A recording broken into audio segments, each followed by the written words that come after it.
Have you ever wondered why the subprime crisis occurred and what factors came into play? It all begins with understanding prime and subprime in terms of borrowing. Prime lending pertains to loans made to borrowers with excellent credit scores and a low risk of default. These borrowers typically receive the best interest rates in the market, known as the prime lending rate. In contrast, subprime lending is extended to borrowers who have a poor credit history and a higher risk of default. Due to this increased risk, lenders charge a higher interest rate, known as the subprime rate, to compensate for the potential default.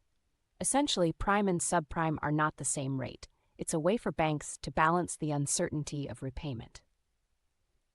However, lenders didn't just hold on to these loans. Instead, they started to securitize them. Securitization is the process of transforming these loans into tradable securities.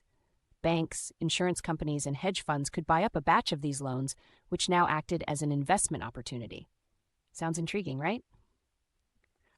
This is where the misconception of the risk of subprime mortgages comes in.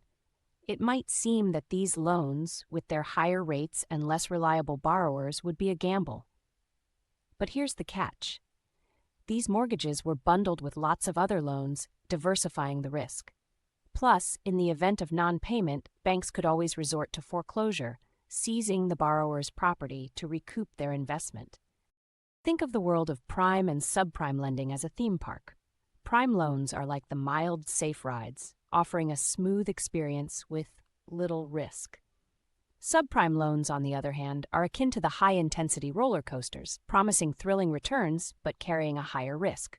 But the process of securitization can be likened to an amusement park offering group tickets.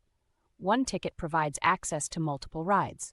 Thus, the risk of a breakdown on one ride or default on one loan is mitigated by the rest of the loans included in the ticket, securitized bundle. However, if too many rides break down, non-payments occur, the whole park financial market can descend into chaos. This is essentially what led to the subprime crisis. Enjoyed this? Hit subscribe for more mind-blowing stories.